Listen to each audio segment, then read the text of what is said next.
I'm getting better with the intro, I think. There we go. I found I some like the waiting music. Yeah. I was thinking that like Skip's gonna like guitar riffs, so I'm gonna slap this up there. Yeah, I do. I need like some kind of looping like guitar like.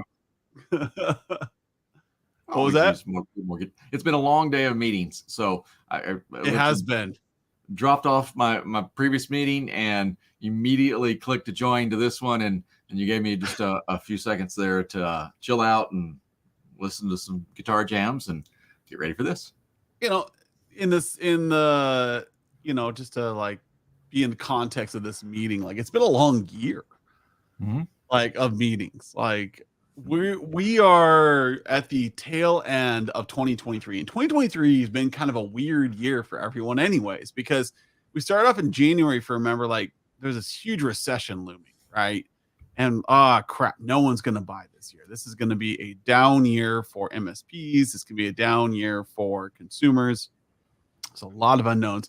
Then we ended up this year with a relatively higher consumer index. So we're coming into 2024. I felt like a little bit of hoodwinked. Yeah. I'm okay with it because people are signing up like crazy with our product, and people are very optimistic about 2024. So, but that also means that Skip and I go wall-to-wall meetings all day long. Yes. And lately, I've been sending Skip some messages. Like people have been requesting a lot of coaching lately. Like, hey, can you just come in and help us build our program? Can you do this? Can you do that? And it's like, yes. And that's people's optimism for the next year is starting to bleed through, and we're starting to see it. So I wanted to make sure we got on top of things for this week for what should you be talking to clients about at this point? You've got basically 3 weeks of the year left. So next week's Thanksgiving. So it's shot in the United States. I mean, even if you do get a meeting on Wednesday of next week, I mean, do you really want to talk to your client about project planning the day before everybody leaves for 4 days? Yeah. No, it's like having a project planning meeting on a Friday. Don't do it. You can have a wrap-up meeting on Friday, but never, ever delegate activities on a Friday. Yep. Excuse me. Well, and somehow or another, Adam, we did manage to get 2 events on our calendar next Thursday. And so I noticed that, and so we've got to reschedule those. I think both of those aren't they? Yeah, they're out of the country for us. So they're like, it's a stupid holiday anyway. I did reach out and like look at my calendar. Like, did I block off that day? Because the Canadians and the Europeans and the Australians don't really care about my turkey day. Yep. Real Thanksgiving, as I'll tell you guys up north. But it comes that and that's the part is like you don't know, and that's why this part of the year is so weird, especially if you're an international business. How do you plan that out? How do you engage clients? You need to look at your clients and the different segments they're in. What are they actually doing? What do they care about? How are they getting there? Because like this part of the year may be nothing for some of your clients, but it also may be the busiest time of the year. And the same thing goes like with April. Like April is a crazy time for a lot of companies. June is a crazy time for a lot of companies. And you got to be aware of your client's cadence so that you can line up your meeting activities for those days. And one of the members I was talking about just today, and they really focus on the K-12 market. And we're talking about this meeting here that we're in, and I was letting them know that we have this agenda that we fall through, and it is very much January to December. And I think much of it would apply to them, but they'll have to shift this to the April, June, whatever, kind of the starting point they want to pick there with their K-12 customers. So you do have to think about that and plan ahead. The deciding on that is usually probably the hardest part. And the cool part about it, though, is once you put that in place and you have a system like our CES module, once you have a system in place, you get to run with that and you don't have to think about it anymore.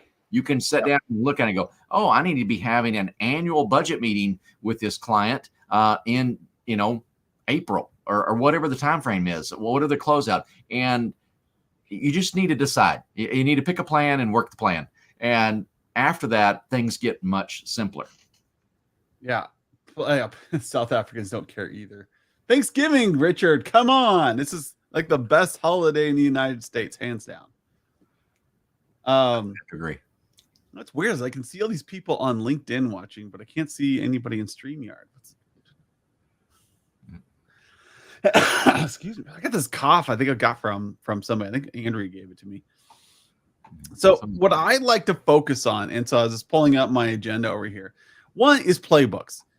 These pain point discovery sessions you need to have in like November and December are going to feed your project list for January, February, March. So, we talk about client activity playbooks. You got to have those in place so that when you run your annuals, you are making sure you're taking care of that content those contexts for your clients. That way, when you go into 2024, they know that their pain points are being handled. So at the end of this year, you should be like gathering pain points, applying them to a roadmap next year. Mm-hmm. So you're going to say, what went well this year? What could we do better? Kind of a mini SWOT kind of feel there. And then we're going to push into 2024 with our client engagement playbook. And you better look and say, hey, we're going to talk about this particular pain point at this point in the year. Yes. Like a school has downtime over Christmas break where you can improve things. You can swap out hardware, software, all that jazz. But then in April, we're going to revisit what went well in those pain points from this last fall where wireless was constantly dropping. See if we can get a heat map done and do a complete wireless revamp in next summer. So you're planning those things out. You're not doing them in the moment. You're just in the moment. You're saying, I will take care of this next April. Yep. And this is where a structured plan is really going to help you out. Whether you work it in, the large all-encompassing or in smaller time frames, again, personal experience, seems to motivate a lot of what I think about. And I know that there's these meetings that I showed up for thinking, all right, we just got two things we need to talk about. This will be really easy. We can, hit them and then maybe I can knock off early today or, I can swing by whatever on the way back to the office. And I sat down for this 30, maybe 45 minutes, tops sort of meeting in my expectation. And 2 hours later, someone is pulling the fire alarm so we can get out of the conference room. Right. It's just de-evolved into this discussion about everything with a blinky light. And the problem with that is nothing gets done. Everything gets talked about, but nothing really gets done. They're overwhelming. And focus. Get targeted on what you want to talk about. So if it's going to be a heat map, that's a architecture based deal. We need to figure out what access points we need. Let's get that, into an architecture time frame. We're at least defining some expectations. All right. We're breaking things up into manageable chunks so we can actually get something done. Yeah, and that's, I think, a big problem that most people have when doing year-end planning. It doesn't matter if you're in a technology industry or if you're in any other part of the marketplace, is that when you get to the end of the year, you're like, oh, I have to do all these things. No, get out of that mindset. You have to schedule these things. Yes. Put them on the books. Yeah. Use that laziness you have to establish that next year's activities. So that you can say, hey, I know it's a pain point that you had in 2023 that we were too slow on our tickets, that we didn't meet with you often enough. Okay, now is the point to get on the calendar and say, hey, in February, we're going to have a direct meeting to discuss how to do this. Like, hey, we didn't have your budget ready for you. You're a government contractor. You need more activities there. Let's go ahead and put that in place so that we can see what it is that matters to your client and they feel heard, as well as generating projects off of that. And so you could be like, you could be a mom and pop bakery. This matters. Like, when did you have your busy times? You can schedule out an activity saying, hey, our busy times were before Easter. Let's make sure we have these things done in February to make April easier. Right. Or it's around Christmas. Like, you should be worried about cybersecurity right now. You should be doing lunch and learns right now with your clients, or all through December, discussing how to do better and safer online transactions, how to seek out when somebody's going to phish you. Let me dive a little bit deeper into your little bakery example, because this is a great way to show your clients what you're worth. All right. This is the challenge that so many MSPs face, is they sit down with their customers and their customers go, remind me, why am I paying you again? All right. And you want to show value, but you can't do that just by generating some random report. You can't show value with a mountain of tickets or firewall logs. It doesn't work that way. You have to show value in terms of what your customer values. And they don't value the number of tickets that you close. That doesn't mean anything to them. It's 1,000 or 10,000. It's a non-valuable item. All right. So this bakery, they're having an issue. All right. And they sit down with you. It should be pretty obvious what the issue is. All right. If you're having conversations with them, you're going to be able to identify the issues, and then you come up with a technology solution. And when you talk to your client, you say, this is the solution that we're proposing that will either mitigate or reduce this problem that you're having. And they approve that project because they understand the value, that they understand the pain point. And then when you complete that project and you have a review with them, you're able to bring that up and say, last quarter, we fixed that issue with your ordering system so that when Easter came around, you weren't, scribbling orders on Post-it notes trying to get everything done. All right. They see the value. You've reaffirmed what you've done, and they go, oh yeah, we really kicked butt last time. We made more money than ever during that season. That's why we're paying you. All yep. Right? The showing value is all about alignment. So that perceived value you hear about all the time is all about, did you solve a problem for the customer? So that brings us to our third thing. So if you've gotten the pain points down, like, did you solve a problem? Did you come up with a project list for 2024? Is that scheduled? Do you have a calendar entry for all your big clients right now? Or do you have a client engagement activity set up in your playbook next year that's going to help with that? The last thing is his favorite little item is, what's the one thing? What's the one thing that you can do for your client next year that's going to make all the difference? Yep. What is that? City Slickers you always reference there? Yeah. What is the totally out of context, but I just like that old guy. Yeah. Completely out of context. More in line with him. You simplify it. So if you went to my SWOT analysis, Mike Giovanni and I is he listening? He's awfully quiet back there if he is. Yeah. Did a SWOT analysis and risk analysis on how MSPs can deal with their clients. Use SWOT analysis to define risks, and finding that one thing that's going to help them focus, help them succeed. We talk about that, and you have to simplify the conversation. So that's why using a SWOT exercise or a one thing, or using the 2 Qs that we talk about all the time, what are the biggest sources of revenue and what are the biggest sources of risk? These are all Skip's brain simplifying things in a highly successful format. When you throw an entire volcano of information at your client or the person in front of you, they're just going to sit there and nod along and be polite.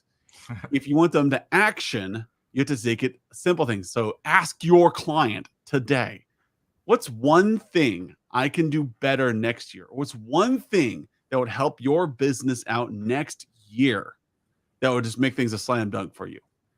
And they should come back to you and say, if we could just work from home, if I could just sell online, if I could just, whatever it is. There's Mike. See, he's on LinkedIn, so he's hidden. LinkedIn people are absolutely hidden from us, just so you know. Like, StreamYard does not have a good integration there. Well, and Adam, on this, I think there's a more ambitious goal there. If you want to start out with kind of the thread that you're going, that's good. But you can go up one more level, and our platform, by the way, helps with this. We've got a business goal field for your client, and there's only opportunity to put one line item in there, one thing, and you get to put that in there. And sock puppets is one level up. Come on, man. Maybe Shirley MacLaine? Is that what it was? But rather than just what can you do for your client, what is your client trying to do? What is their one thing that they're trying to accomplish in 2024? And put that up there, because that becomes a recurring theme. Every time you're bringing up a persona, that one thing is identified. And that gets to be the focus of you, your team, your client, as they look at this with you. Hey, we're all working towards the same goal. And that's going to, get that support, that valued appreciation that, hey, they know what's important to me. They're working on what I want them to work on, because we're putting it up there front and center. Yeah. And you can do that with your family members as well. Like, if you've got a spouse or you got a kid and you want to reconnect with them, like, it was one thing I can do for you today. It's such a simple concept. Do it with your clients. Do it with your MSP employees, your fellow people in the trench there. Hey, what's something I can do today to help you guys out? Yeah. And that's a great culture building item. But it builds that I care. How can I help you today? How can I help you next year to be successful? And that becomes a routine for you to make sure that you are being successful. You can guess all you want. We're so used to being the smartest guy in the room or the smartest girl in the room, we forget to listen. And that's why we have these tools like a SWOT exercise. It sounds cheesy, but it works. The 2 Qs. What are the biggest sources of risk? What are the biggest sources of revenue? Those work to add context and help people care. What is the one thing I can help with you in 2024 to make things a success? Put that at the top of every meeting. This is what I'm going to help my client with. That's why you need to figure out what the business goals are. Yep. Yeah.